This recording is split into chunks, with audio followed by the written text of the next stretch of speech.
उपस्थित स्वरूप बोध की ओर अपनी यात्रा को निरंतर आगे बढ़ाते जिज्ञासु सदगुरुदेव महाराज की असीम कृपा से हम सभी को इस दिव्य विचार सागर ग्रंथ का अमृत पान करने का सुअवसर मिल रहा है। ये ग्रंथ वास्तव में अद्वितीय है। अपने स्वरूप बोधार्थ वेदांत की संपूर्ण प्रक्रिया को इस ग्रंथ में भली प्रकार से निरूपित किया गया है। अगर कोई योग्य सदगुरु हमारे जीवन में प्रविष्ट हो जाए और वो युक्तियों के द्वारा अपने अनुभव के आधार पर इस ग्रंथ का विवेचन जिज्ञासुओं के सम्मुख कर दे तो निश्चय ही उसको अपने स्वरूप का बोध हो जाए, इसमें जरा भी संशय नहीं। और निरंतर हम लोग भी यही प्रयास कर रहे हैं कि शीघ्र अपनी स्वरूप स्थिति में विराजमान। लेकिन स्वरूप स्थिति में विराजमानता के लिए इस निर्विकल्प समाधि में अद्वैत अवस्थान रूप जो स्थिति है उसके लिए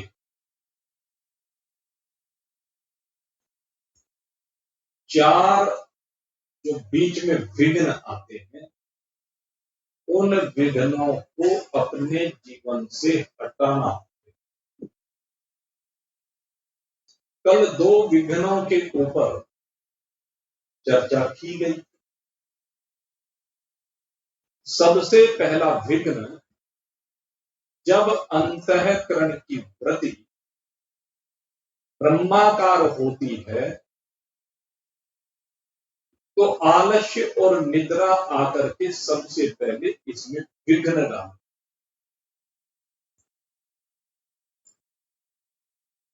ये दो प्रबल शत्रु हैं, है तो एक ही है लेकिन दो इनको कहा गया।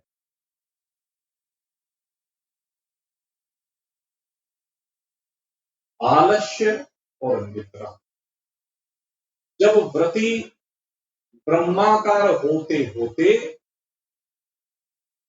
इसके ऊपर निद्रा हावी हो जाए अंतःकरण की, अपने स्वरूप में कभी निद्रा नहीं, अपने स्वरूप में तो सदा ही जागृत। अवस्था चाहे जागृत की हो, स्वप्न की हो या सुषुप्ति की हो अथवा समाधि की हो, अपने स्वरूप में सदा ही जागृति है। ये जो अवस्थाएं हैं ये अंतःकरण की है, शरीर की है। जागृत अवस्था में अंतःकरण भी काम करता है और शरीर भी काम करता है स्थूल। और स्वप्नावस्था में अंतःकरण भी कार्य करता है और सूक्ष्म शरीर कार्य। जागृत अवस्थाओं में स्थूल शरीर से स्थूल भोग है, स्थूल पदार्थों का भोग है। स्वप्नावस्था में सूक्ष्म शरीर से सूक्ष्म भूतों का, सूक्ष्म पदार्थों का भोग है, सूक्ष्म विषयों का भोग है। और सुषुप्ति में ये निद्रा में भी अंतःकरण ही जा रहा है। और समाधि की जो ये अवस्था है, इस समाधि की अवस्था में ब्रह्माकार वृत्ति की अंतःकरण। लेकिन जब ये ब्रह्माकार वृत्ति भी शांत होती है, स्वरूप स्थिति में जब ये विराजमान होता है, तो उसी समय आकर के निद्रा कई बार बाधा बनती। तो कहते हैं उस स्थिति में इस बाधा को अपने अभ्यास से, प्रयास से रोक। प्रारंभिक विघ्नों की बात मैं नहीं कर रहा, क्योंकि प्रारंभिक विघ्न तो संसार के द्वारा पैदा किए जाते हैं। शुभ कार्यों में विघ्न बहुत आते हैं और उन विघ्नों के कारण जीवन में बड़ी गड़बड़ होती है। परमार्थ के पथ पर बढ़ने वाला पथिक उन पारिवारिक, उन सामाजिक, उन आर्थिक, उन धार्मिक, उन राजनैतिक विघ्नों के कारण से कभी कभी राह से पीछे हट जाता है। और कई बार वो आरोप करता है कि पीछे हटना पड़ता है। ऐसा तो जरूरी नहीं है कि हटना पड़ता है, लेकिन क्या है, हम लोक से ऐसे चिपके हुए हैं, संसार से ऐसे चिपक गए हैं कि हम उस संसार से चिपकाव के कारण से बहाने बनाते हैं। बहाने तो है, ये सब विघ्न है। जो पक्का होता है, जिसका मन पक्का होता है, वो इन विघ्नों से घबराता है। सत्संग का समय हो रहा है और सत्संग के समय कोई मेहमान आ जाए, विघ्न ही तो है। लेकिन एक व्यक्ति तो उसे विघ्न मान करके सत्संग को छोड़ देता, और दूसरा व्यक्ति क्या करता है, कहने लगे देखो ऐसा मेरा होगा सत्संग का समय, आप बैठो, घर में परिवार वालों को कहेगा इनकी खातिर तवज्जो करो और मैं सत्संग में जाकर के लौट करके आ। एक तो ये करेगा, और दूसरा नहीं वे मेहमान आया बस अब तो इसके पास बैठना पड़ेगा, फॉर्मेलिटी पूरी करनी पड़ेगी, ये है वो है। तो दोनों बात है। अब कौन सी मानसिकता, कौन सी भावना आपके ऊपर हावी होती है, ये आपका चिंतन है। विघ्न तो आते हैं। अच्छा एक बात बताओ, कोई भी आए, कोई भी कार्यक्रम हो, कहीं भी जाना हो, अगर व्यक्ति बीमार पड़ जाए क्या करेगा? जाएगा, फिर मेहमान को अटेंड करेगा, फॉर्मेलिटी करेगा, उसकी दावत का ध्यान करेगा, सारा छूट गया। लेकिन मन के ऊपर, और मुझे इस विषय में अपने गुरुदेव की और की घटना याद आती है। भाई साधक के लिए अपने स्वरूप का बोध प्राप्त करने के लिए प्रयास प्रायोरिटी है। अगर उसे अपने स्वरूप में विराजमान होना है तो संसार के नातों को एक तरफ रखना है। अगर स्वरूप विराजमान करेगा, और अगर यदि काम चलाना है, फॉर्मेलिटियां पूरी करनी है, तो बात अलग है। लेकिन यहां जो चर्चा चल रही उसके लिए आत्म स्वरूप में स्थिति को मेरे मित्रों निश्चय पक्का होना चाहिए, निश्चय में दृढ़ता होनी चाहिए। और जब दृढ़ता निश्चय में होती है तो सारे काम स्वतः हल होते चले।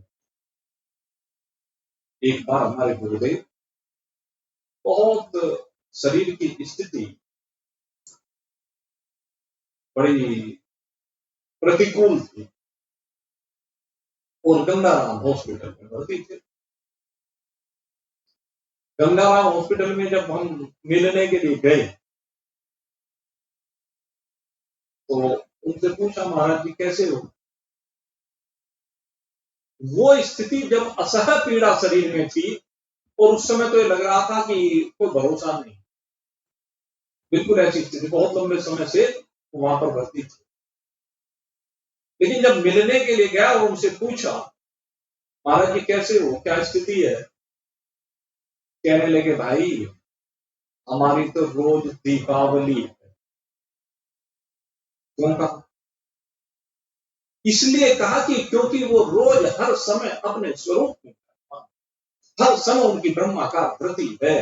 वो संसार के जो विघ्न आते हैं, शरीर में जो विघ्न आते हैं, जितने परिवार के विघ्न आते हैं, रिश्तेदारों के विघ्न आते हैं, राजनीतिक, धार्मिक, आर्थिक, सामाजिक जितने भी प्रकार के विघ्न आते हैं, वो विघ्नों में भी सदा अपने स्वरूप में विराजमान करते हैं। इसलिए कहते हैं कि मेरी तो रोज दीपावली।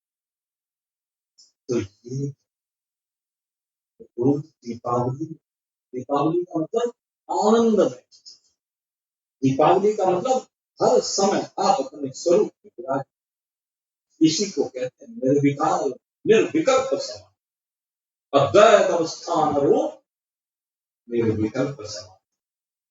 ये है, यानी उस अवस्था में ही सदा रहना, उस अवस्था से बाहर ना निकलना, चाहे कितने भी विघ्न आए। विक्षेप आता ही है, विक्षेप आए तो जब अंदर जाने की बात थी फिर बाहर क्यों आए? विक्षेप बाहर है, अंदर नहीं है। अंदर से निकलो, अंतर्मुखी हो जाओ, बहिर्मुखी वृत्ति को जाने ही ना, दिखाओ वृत्ति।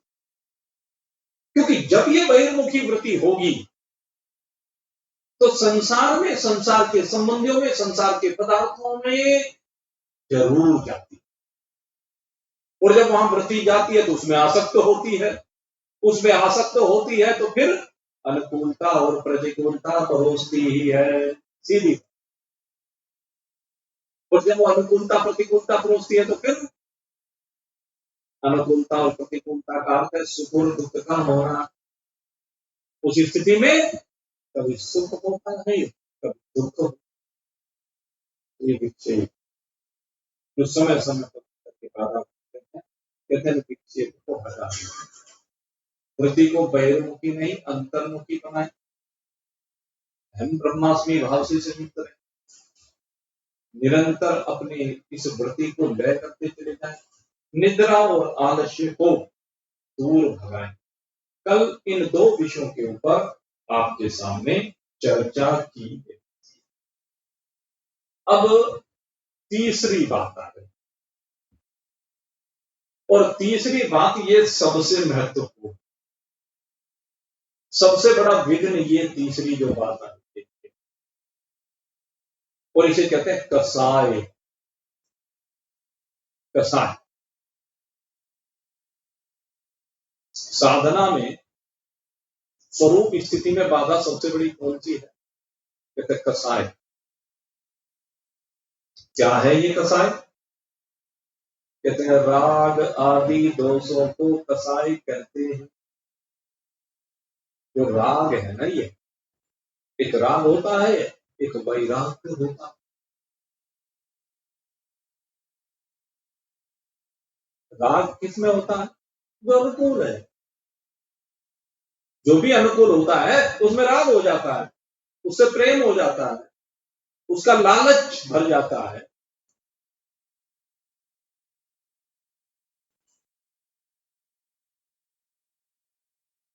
और वैराग्य में ये मेरा नहीं, ये मेरा नहीं, ये मेरा नहीं, इससे मुझे देना देना। वैराग्य में ये होता है। राग में मैं और मेरे की भावना प्रबल होती है, और वैराग्य में मैं और मेरे का त्याग हो। वैराग्य की स्थिति में मेरापन निवृत्त हो। तो कहते हैं जो राग आदि दोष है, इन्हीं को कसाय कहे जाते हैं। और ये दो प्रकार के हैं भाई, एक बाहरी है और एक आंतरिक है।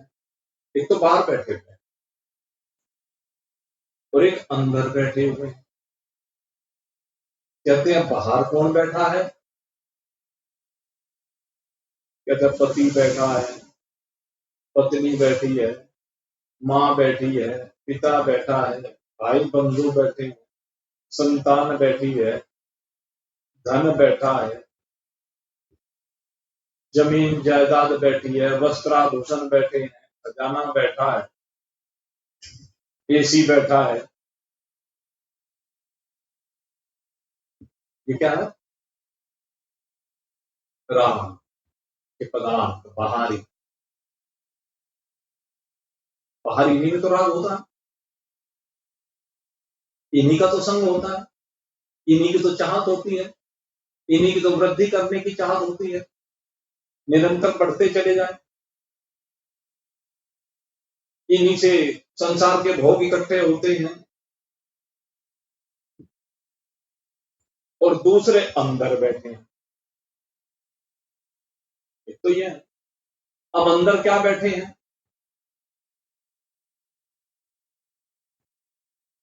कहने लगे एक भूत बैठा है, एक भविष्य बैठा है। एक तो क्या बैठा है? भूत। और एक भविष्य है। ये दोनों चीज अंदर घुसी बैठी है। और ये भूत चिपके बैठे, सबको चिपट रहे। और इन भूतों का इलाज डंडा है। आपने देखा होगा जो भूत भगाने वाले होंगे, जिसके सिर्फ भूत आ जाता है तो बहुत पीटते हैं, उसके सामने मिर्च छोंकते हैं, छींका आकर के सारे भूत भाग जाते हैं। छींकते छींकते मिर्च वो ना फूंकते आग में तो क्या होगा? वो सारे भूत भाग जाते हैं। डंडा लेकर के उसकी भूत की पिटाई करते हैं। कहने लगे इसको क्यों मार रहा है? कहने लगे इसको नहीं मार रहा, भूत को। ये जो भूत चिपके बैठे हैं ना, इनके लिए तो डंडे ही हैं भाई, घोड़े बरसाओ इन पर। और कोई इलाज नहीं इनका। जब भी ये भूत आके चिपके, दो मारे मुंह पे अपने जोर, अपने आप अपने मुंह पे दो मारो घुमा के, जब भी भूत आप करके चिपके। भाई भूत का यही इलाज है। आप अपने थोड़े ना मारोगे, तो भूत को मारोगे।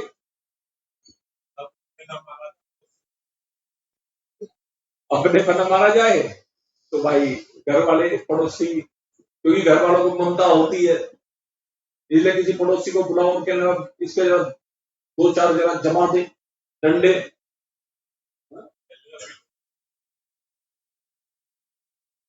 तो भूत जो है भाग जाता है। और ये भूत है तो अब जिसमें सबसे बड़ी बीमारी ये है जो आपको भगवान से मिलने, ये भूत, ये सबसे बड़ी बीमारी है। और ये लाला जी कहते हो 3600 की छत बनाई। भाई वो 3600 की छत तो पता नहीं, लेकिन ये 36 जो मेरे दिमाग में बैठता है ना, तो मुझे लगता है इन 3600 में सबसे बड़ा योगदान इन भूतों का ही है। इतना प्रसार है। पहले तो 5 भूत होते हैं, फिर उनके 5 विषय होते हैं, 10। उन भूतों के अकेले अकेले सतोगुण से 5 ज्ञानेंद्रिया प्रकट हो गई, 15। उनके अलग अलग रजोगुण से 5 कर्मेंद्रिया प्रकट हो गई, 20। सम्मिलित रजोगुण से 5 प्राण प्रकट हो गए, 25। तो 25 तो ये हो गए भाई। सम्मिलित सतोगुण से अंतःकरण चतुष्ट प्रकट हो गया। कितने हो गए? 29। फिर अंतःकरण से वृत्ति प्रकट हुई, प्रकट हो गई ना, 30। और जब वृत्ति प्रकट हुई तो वृत्ति पदार्थाकार हुई, और पदार्थाकार वृत्ति होते ही कर्म हो गया। और जब कर्म हो गया तो उसका भोग हो गया, फल हो गया। होता है कि नहीं होता है? तो कितने हो गए भाई ये? 32 हो गए क्या? 5 पंजे 25, 4 अंतःकरण, 29 एक वृत्ति, 30 एक कर्म, एक कर्म का भोग, 32 हो गए। अब 36 में से 32 तो ये हो गए। अब 4 और ढूंढ के निकाल के लाता हूं जहां से भूत प्रकट हुए। अब वो है ना, ये भूत कहां से प्रकट हुए? 3 गुणों से। गुणों का ही तो खेल है सारा। 3 गुणों से ये भूत प्रकट हुए हैं, तो 32 और 3, अब 36वां और ढूंढ सकता है कोई 36वां? प्रकृति तो आ गई ना 3 गुण। देखो कौन ढूंढता है, मैंने बहुत बार बताया हुआ है, सारा खेल उसी का है। जो भी खेल हो रहा है सारा उसी का, 36वें का कौन है वो है? खेल जिसका है, माया तो आ गई, सतोगुणी माया। अरे इसमें प्रतिबिंबित चेतन चिदाभास, खेल तो इसका है ना सारा। तो 36 चिदाभास है। तो 32 तो भूत, 3 गुण और चौथा ये गुणों में प्रकट होने वाला चिदाभास। क्योंकि गुण तो दर्पण है ना, दर्पण में प्रतिबिंबित होता है। तो 36 की गिनती भाई आज मैंने दोबारा बता दिया, पहले पता नहीं क्या बताई होगी, मुझे पता नहीं, क्योंकि मैं भी भाई जुगाड़ ही फिट कर रहा हूं। अब ये है ना कि क्योंकि अब जिस कहने वाले ने कहा होगा उसने कहीं स्पष्ट तो किया नहीं, उसने अपने हिसाब से क्या कहा होगा, लेकिन मेरा हिसाब जो बैठता है, मैंने तो 36 की छठी है बनाई, और छठी यही है भैया, यही 36 है। इनसे अलग कुछ ढूंढने को मिलेगा नहीं। देख दो, इनसे अलग अगर ये ढूंढोगे तो अपने अतिरिक्त कुछ दिखाई भी नहीं देगा, फिर ये 36 लय हो जाएंगे। ये 36 लय हो।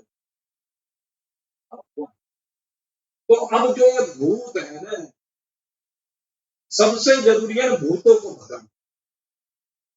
और ये भूत क्या है जो आपको चिपटे हुए, विचार करके देखिएगा, आपको ये भूत चिपटे हुए। और जिसने ने भूतों को भगा दिया ना, समझ लीजिए उसके कल्याण को दुनिया में कोई नहीं होगा। कौन है भूत? भूत माने भूतकाल की घटनाएं जो आपके अंतःकरण में संस्कार रूप से चिपकी बैठी। भूत को भूल जाओ, बस सीधी बात है। बस यही काम मुश्किल है, यही तो नहीं होता, यही तो नहीं होता। देवरानी ने ये कहा, जेठानी ने ये कहा, सास ने ये कहा, ननद ने ये कहा, भौजाई ने ये कहा, पड़ोसी ने ये कहा, फलाने ने ये कहा, मास्टर जी ने ये कहा था, ऐसे करके बहुत बोले थे। बच्चे रोज कहते हैं स्कूलों में।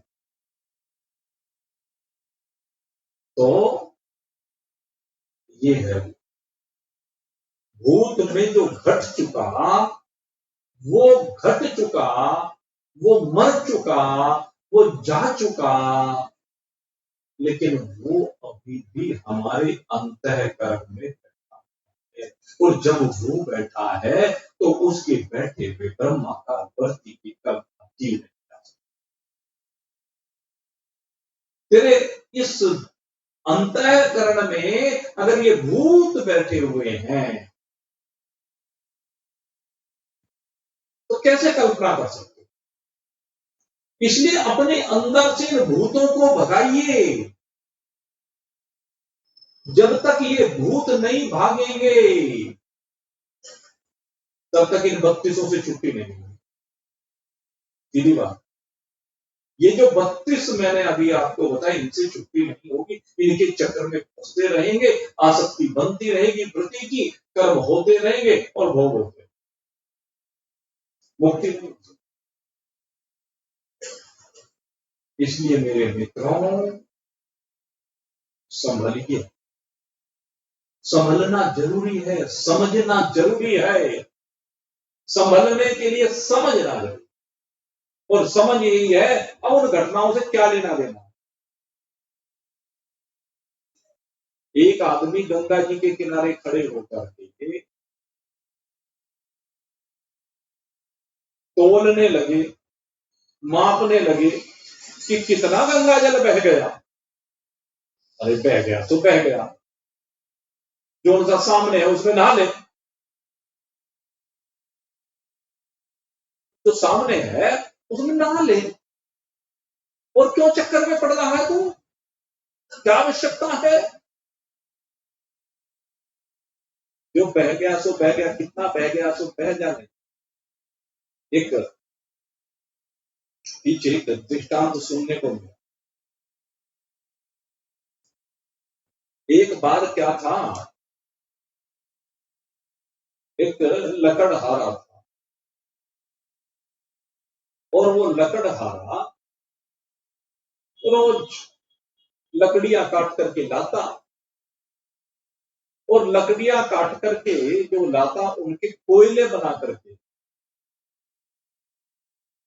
बाजार में बेचा करता।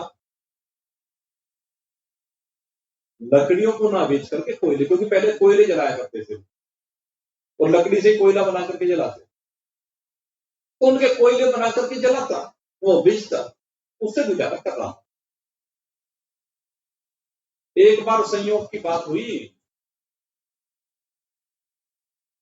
कि बरसात का मौसम, बड़ी भारी बरसात हो रही है, और उस बड़ी भारी बरसात में राजा भ्रमण पर निकला था। और राजा जब भ्रमण पर निकला तो साथी तो पीछे रह गए, वो रास्ता भटक गया, और भटकते भटकते रास्ते में उस लकड़हारे की झोंपड़ी पर पहुंच गया। अब झोंपड़ी पर पहुंचा, अब राजा जो है सारे कपड़े गीले हो गए, तरबतर हो रहा था, जब सर्दी लगने लगी थी, तो झोंपड़ी का दरवाजा खटखटा, और उसका कारण क्या था कि उसके घर में से रोशनी आ रही थी। तो राजा को लगा ये रात के समय है, रोशनी आ रही है, इसका मतलब यहां कोई जाग रहा, धुआं भी निकल रहा था, कि इसका मतलब यहां कुछ बन रहा, शायद भोजन बन रहा, भूखा भी हो गया था। तो इसलिए उस लकड़हारे की झोपड़ी का दरवाजा राजा ने खटखटाया। लकड़हारा ने दरवाजा खोला और देखा सामने, पहचान तो नहीं पाया, लेकिन ये लगा कि हाँ भाई कोई सज्जन व्यक्ति है, प्रतिष्ठित व्यक्ति है। अंदर, और अंदर बुला करके देखा लकड़ियां जल रही है राजा ने, तो राजा सीधे वहीं चला गया, क्योंकि अब ठंड लग रही थी, तो जैसे अग्नि के पास गया तो ठंड धीरे धीरे दूर। लकड़हारे को उसने अपना कोई परिचय नहीं दिया, न लकड़हारे कुछ। आखिर लकड़हारे ने उसके घर में जो भी रूखा सूखा बेचारे का इंतजाम था, राजा को भोजन कराया, फिर गरम गरम दूध पिलवाया। फिर वैसे राजा ने पूछ लिया, भाई तुम काम क्या करते हो? कहने लगी, जंगल से लकड़ियां काट करके लाता हूं, कोयला बनाता हूं और बेचता हूं, उससे वह पूर्ति हो जाती। तो कहने लगे बहुत अच्छी बात है, कोई बात नहीं। तो अब राजा ने, जब सुबह धूप खिल गई, बारिश रुक गई थी, लकड़हारे का धन्यवाद किया और धन्यवाद करने के बाद कहने लगे, मुझे जानते हो? नहीं, मैं क्या जानता हूँ, मेरे लिए तो आप अतिथि हैं। कहने लगे, मैं यहाँ का राजा हूँ, आप तो महाराज गुस्ताखी माफ, नहीं, तुमने तो भाई हमें बड़ा आसरा दिया रात्रि। और उसको कहा कि अच्छा एक काम करना, तुम कल हमारे दरबार, हमारे पास, हम कुछ तुम्हें पारितोषिक देना चाहते हैं। अब लकड़हारा अगले दिन पहुंच गया राजा से मिलने के लिए। पहले तो उसे कोई अंदर ही ना जाने दे, लेकिन खैर जब अंदर उसने बहुत कहा, भाई ऐसे ऐसे महाराज कल हमारे यहाँ आए थे, ऐसे ऐसे घटना हो गई थी, तो जब उसने बताया तो उन द्वारपालों ने जाकर के मंत्री जी को सूचना दी। मंत्री जी ने जाकर महाराज को सूचना दी, बाहर करे जल्दी लाओ। तब ले आए और ला करके जब सामने लाए थे, हम तुम्हें कुछ पुरस्कार देना, ये महाराज मेरे पुरस्कार के लिए तो नहीं है, आपकी इसलिए तो नहीं, नहीं नहीं, फिर भी हमारी इच्छा है जैसे आपकी। कहने लगे, अच्छा तुम्हें हम फलाना जंगल इनाम में दे रहे हैं, अब तुम इधर उधर जंगल में धक्के मत खा। और जंगल एक दे दिया, काफी बड़ा बाग दे दिया, ये कह दीजिए। और बाग कौन सा दिया? चंदन। और उसे कहा कि ये बाग तुम्हें दे रहे हैं, अब तुम इस बाग से अपने उधर पूर्ति करना। अब वो तो लकड़हारा, वो तो अपने उस बाग को लेकर के रोज फिर से लकड़ियां काटनी शुरू कर दी, रोज उनसे फिर कोयला बना करके चंदन की लकड़ियों का कोयला बना बना करके बेचना। और उसे पता नहीं था चंदन क्या है, उसके लिए तो सब लकड़ी लकड़ी है। खैर कुछ समय के बाद महाराज ने सोचा कि बच्चों को देख के आऊं एक बार, तो उसकी स्थिति बदल गई होगी, लेकिन क्या कर देगा, फिर वही झोपड़ी की झोपड़ी। तो महाराज गए, देखा तो पहचान लिया, भाई महाराज आए, आओ महाराज।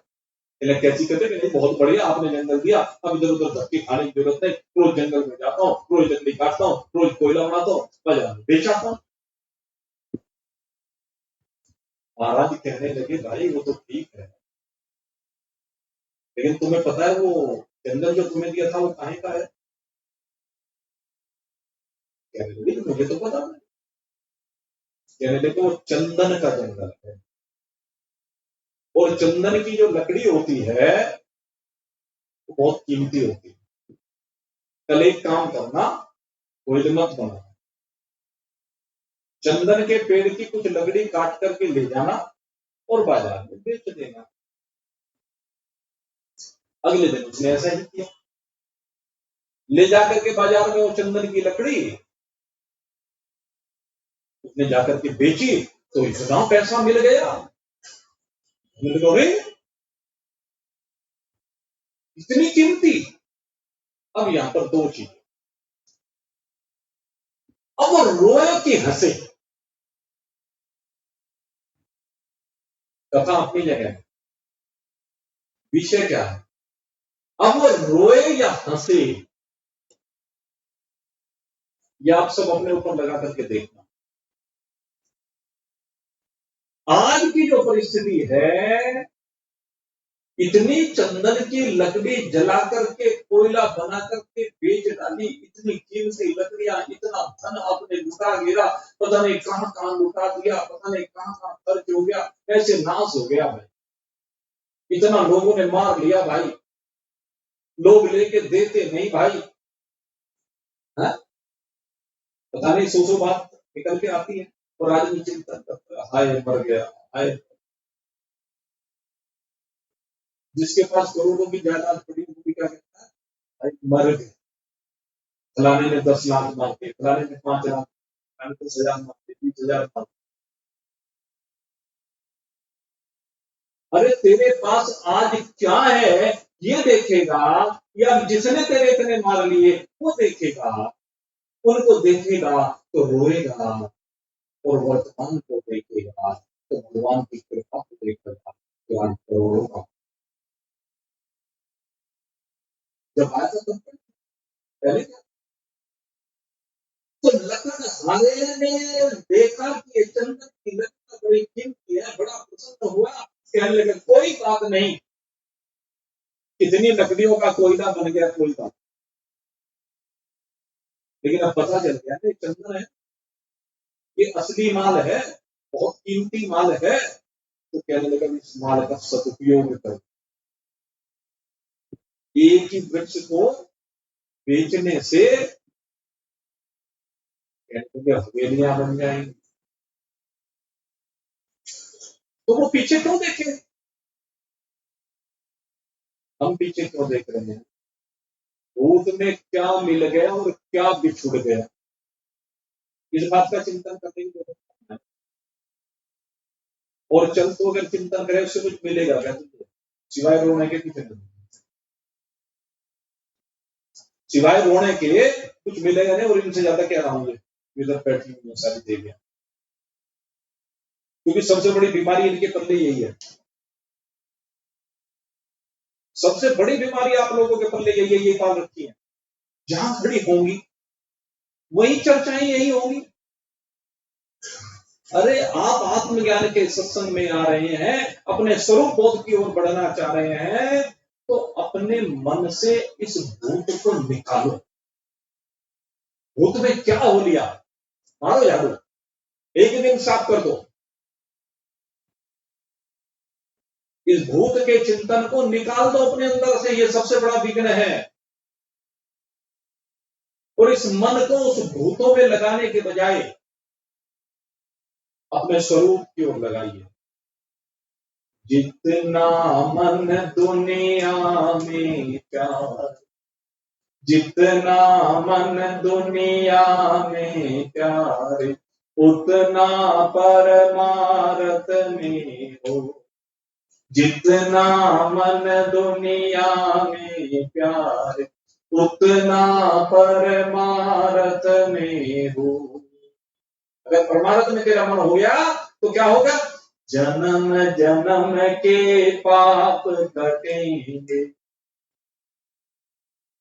जन्म जन्म के पाप कट जाएंगे ना, भूतों के चिंतन को छोड़, देखना कितना बोझा उतर जाएगा, कितने हल्के हो जाओगे। जन्म जन्म के पाप कटेंगे, मन की चादर धो। जन्म जन्म के पाप कटेंगे, मन की चादर धो। आत्मज्ञान का साबुन ले, आत्मज्ञान का साबुन लेकर सारा मैल धो। जितना मन दुनिया में प्यार, इतना परमारथ में हो। जितना मन दुनिया में प्यार, उतना परमारथ में हो। हमने तो देखा भाई, बड़े बड़े सत्संगी भी जब सत्संग में बहुत बड़ी बड़ी बातें, लेकिन व्यक्तिगत जीवन में ये जब किसी से मिलते हैं तो उनका रोना ही नहीं निपटते। तो चर्चा उनके पास पता नहीं क्या, अरे क्या पूछना किसी के बारे में, क्या जानना किसी के बारे में। किसके घर में बेटा क्या काम कर रहा है, बहू क्या कर रही है, कितना कमा लिया है, कितनी गाड़ियां हैं, कितना पैसा, क्या लेना देना है। क्यों जानना चाहते हो, क्यों पूछना चाहते हो। और मैं तो कहता हूँ हाल चाल की क्या जरूरत है पूछने की, एक फॉर्मेलिटी अलग बात है, नहीं तो क्या जरूरत है।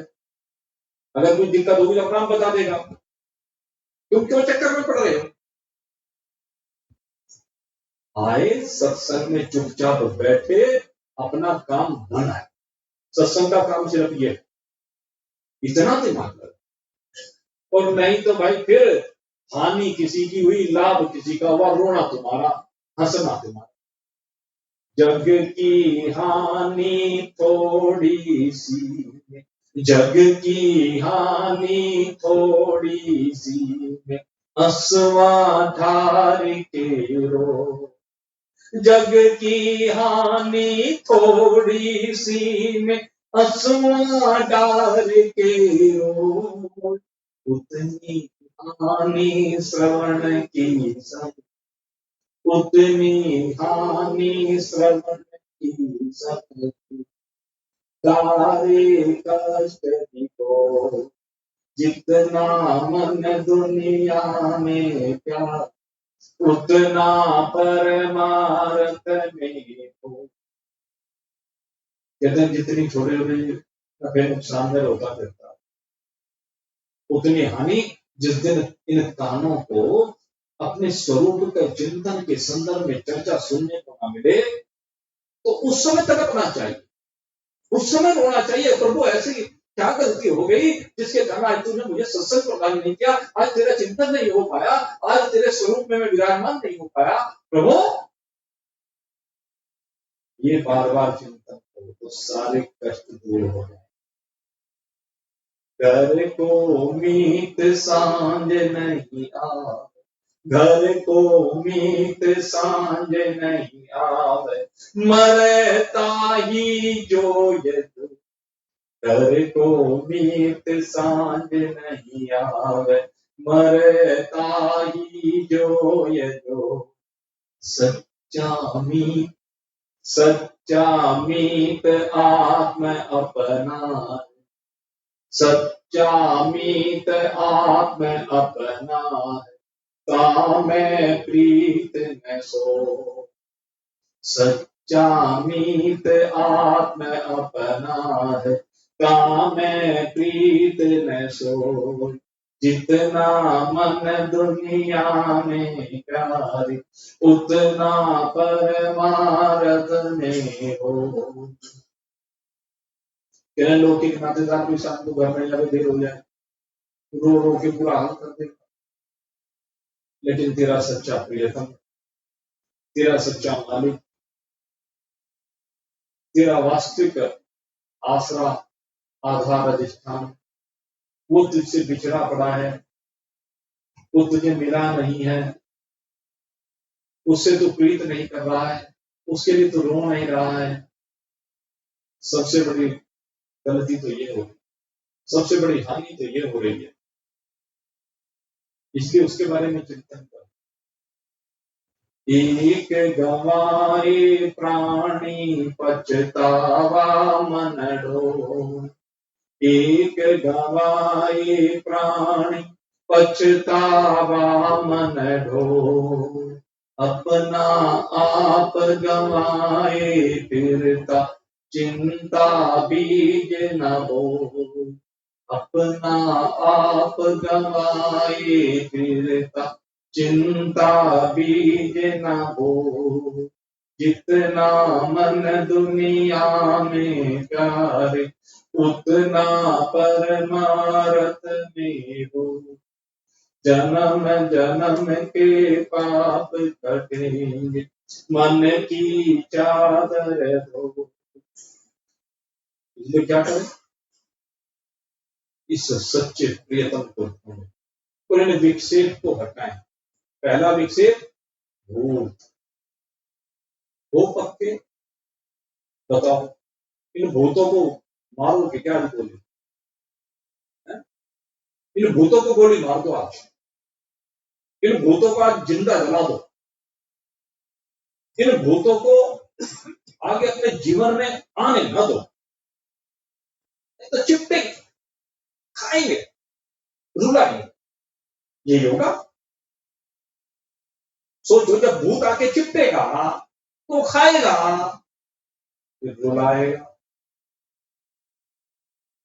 अगर रोने से बचना चाहते हो तो जिंदा जला दो इन भूतों को, जो आज तक की याद है, जो आज तक हो चुका है, सबको जला करके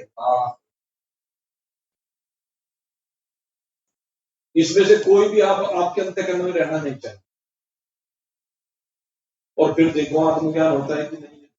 दो चीजें दी यहां पर, और मुझे तो यही सबसे बेहतर लगती है कि भूत का चिंतन।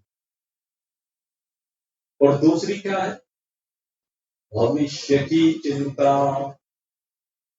अगर भूत का चिंतन हटा दिया न समझ के, तो भविष्य की चिंता होगी।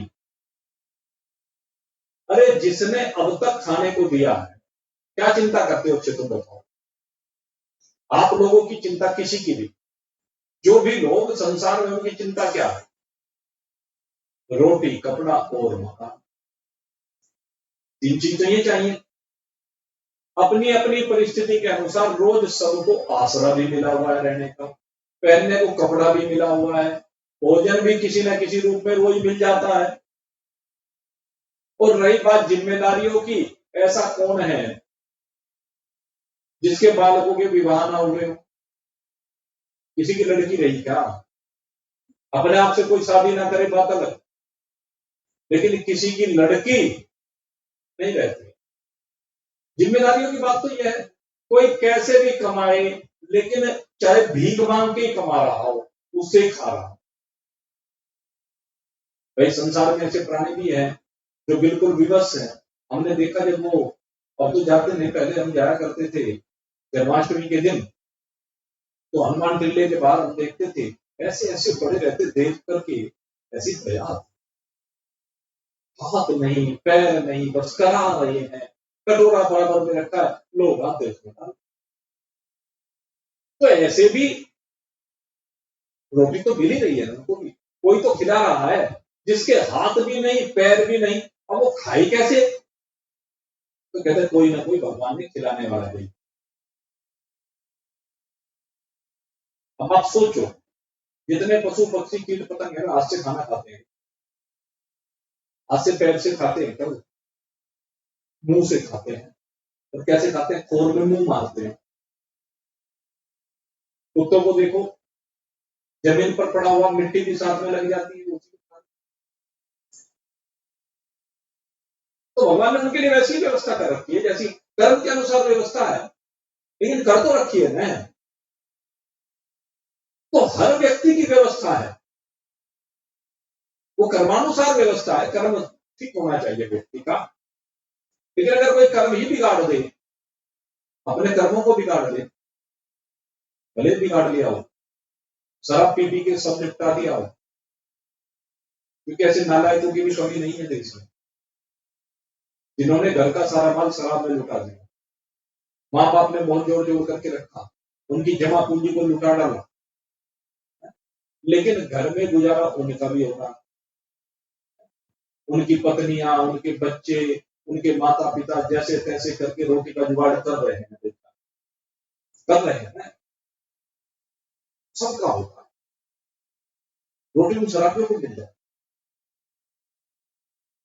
तो भगवान ने सबका इंतजाम कर रखा, प्रारब्ध सबकी है। क्योंकि सीधा कहा है, प्रारब्ध पहले बनी पीछे बने शरीर, तुलसी ये अफसोस है मन नहीं बांधे। हकीकत यही है भाई, प्रारब्ध पहले, जैसे रेल की पटरियां पहले बिछा दी जाती है, उस पर रेल बाद में आकर के चलती, रेल बाद में आती है कि नहीं? पटरियां पहले आ जाती है। तो प्रारब्ध की पटरियां पहले बिछा दी गई हैं, उस पर आपके जीवन की रेल बाद में दौड़ रही है।